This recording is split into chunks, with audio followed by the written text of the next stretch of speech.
सल्लल्लाहु अलैहि वसल्लम की तौहीन की गई है। एक पाखंडी ने महाराष्ट्र में हमारे आका और मौला के दरबार में बेअदबी और गुस्ताखी की है। मैं दुनिया को बता देना चाहता हूँ, हम 14वीं सदी के मुजद्दिद आजम आला हजरत इमाम अहमद रजा के मानने वाले हैं, हुज्जतुल इस्लाम के मानने वाले हैं, मुफ्ती आजम के मानने वाले हैं, मुफस्सिर आजम के मानने वाले हैं, ताजुल शरिया के मानने वाले हैं, शेर बेशे सुन्नत के मानने वाले हैं। हमारे बुजुर्गों ने हमें ये सबक पढ़ाया था, खून में नहाओ, जख्म सहो, सरफेदा करो, जब वक्त आए दी पे तो यूं हक अदा करो। इसलिए कान खोल के सुन लो, जो जान मांगो तो जान देंगे, जो माल मांगो तो माल देंगे।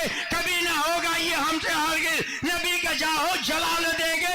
जमाना कुछ कहे दीवाने अपनी जान दे देंगे, जमाना कुछ कहे दीवाने अपनी जान दे देंगे, मगर दामन न छोड़ेंगे तुम्हारा या रसूल अल्लाह। और या रसूल अल्लाह तुम्हारे दुश्मनों के सर कुचलने को रहे कायम, गुलामाने सहे अहमद रजा खां या रसूल अल्लाह।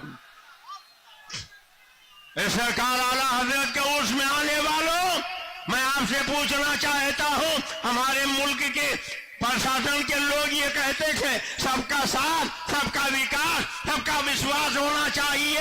अगर सबका विश्वास होना चाहिए तो क्या है यही विश्वास है कि हमारे आका और मौला की तौहीन की जाए। इसलिए सरकार आला हजरत के इस 106 सालाना उर्स में ये लाख पूरे भारत का मुसलमान इकट्ठा है और इसकी एक ही ख्वाहिश है कि हमारे बच्चे यतीम हो जाएं, वो तो हम बर्दाश्त कर लेंगे, हमारे घर जला दिए जाए वो भी हम बर्दाश्त कर लेंगे, बुलडोजर चला दिया जाए वो भी हम बर्दाश्त कर लेंगे, मगर हमारे आका और मौला की शान और अज़मत से खिलवाड़ किया जाए न कल हमने इसे बर्दाश्त किया था, न आज बर्दाश्त किया है, न जिंदगी की आखिरी सांस तक हम इसे बर्दाश्त करेंगे।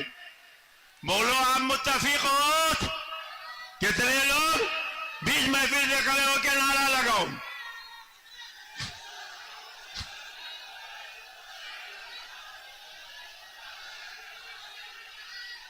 हजरत हजरत आप किसी के दस्तों करम पे नहीं हो।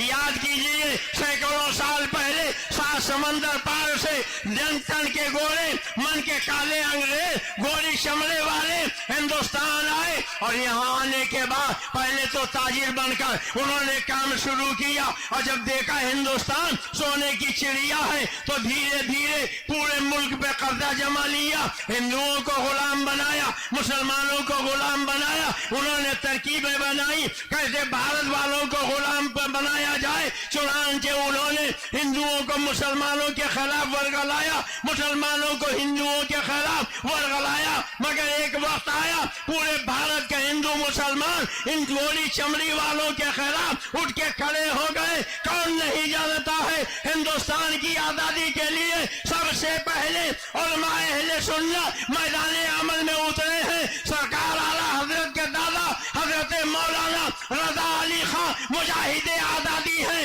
रोहीला पठान हाफिज रहमत खां मुजाहिदे आजादी है, अल्लामा किफायत अली काफी ये मुजाहिदे आजादी है, अशफाकुल्लाह खां ये मुजाहिदे आजादी है, अल्लामा फजल खैराबादी ये मुजाहिदे आजादी है, हजरत बहादुर शाह जफर ये मुजाहिदे आजादी है। हमारे इन उलमा ने, हमारे इन बुजुर्गों ने इस देश की आजादी के लिए अपने लहू का एक कतरा बहा दिया, अपनी कुर्बानियां पेश कर दी है। इसलिए हम आपसे ये कहना चाहते थे, इसी दिन के लिए किस्मत ने क्या चुनवाए थे दिन के, इसी दिन के लिए किस्मत ने क्या चुनवाए थे दिन के कि जब रहने का वक्त आए तो घर को आग लग जाए। जब बड़ा वक्त चमन पे तो लहू हमने दिया, जब बड़ा वक्त चमन पे तो लहू हमने दिया, अब बाहर आई तो कहते हैं तेरा काम नहीं, सुन लो खूने दिल दे के निखारेंगे रूखे भर के गुलाब। हमने गुलशन को सजाने की कसम खाई है।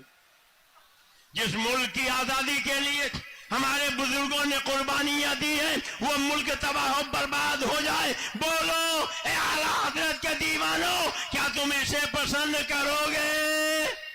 अरे जोर से बोलो, पसंद करोगे? क्या तुम इसे गवारा करोगे?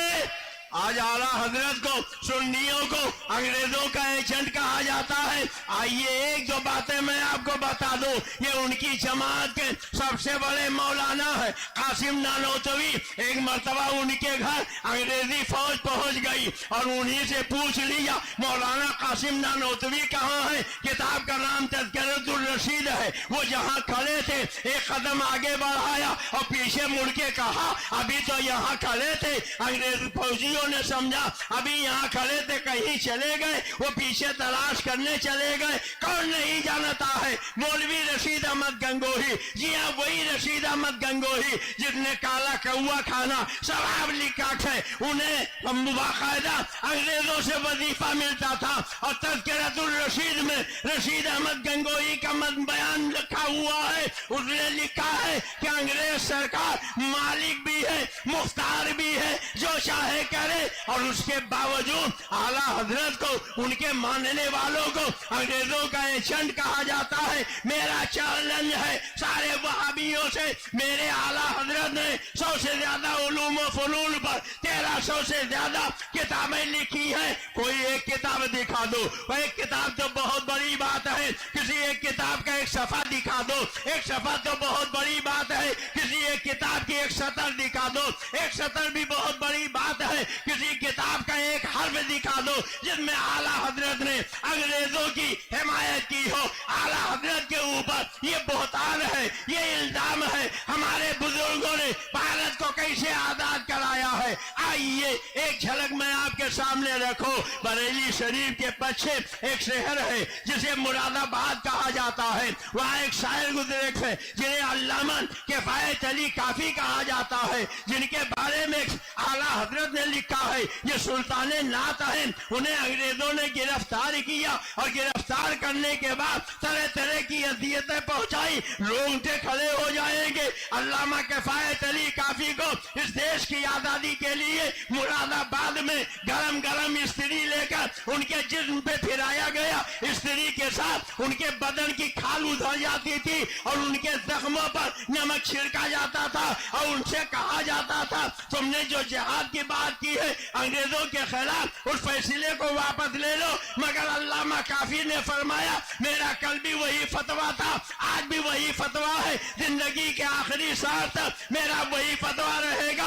आखिरकार फांसी की सजा सुनाई गई। मुरादाबाद में अल्लामा किफायत अली काफी को तख्ते दाल पे खड़ा किया गया। अल्लामा किफायत अली काफी ने पूछा गया आखिरी ख्वाहिश और तमन्ना बताओ। अल्लामा काफी ने कहा कलम कागज दे दिया जाए। कलम कागज दिया गया। उन्होंने एक कागज से के कुछ लिखा। लोगों ने समझा बीवी के नाम खत लिखा होगा, माँ बाप के नाम खत लिखा होगा, मगर अल्लामा काफी ने क्या लिखा था सुनो, ईमान ताजा हो जाएगा। अल्लामा किफायत अली काफी ने देश की आजादी के लिए गले में फांसी का फंदा पहन के लिखा था कोई गुल बाकी रहेगा ना चमन रह जाएगा, पर रसूलुल्लाह का दीने हसन रह जाएगा। हम सफीरों बाग में है, कोई दम के चहचहे बुलबुलें उड़ जाएंगी, सूना चमन रह जाएगा। अतलसो कम ख्वाब के पोशाक पर नादा न हो, बादे मुर्दन जिस्म पर खाली कफन रह जाएगा। और अकीदे का शेर सुनो, अल्लामा काफी ने कहा था जो पढ़ेगा साहिब लौलाद के ऊपर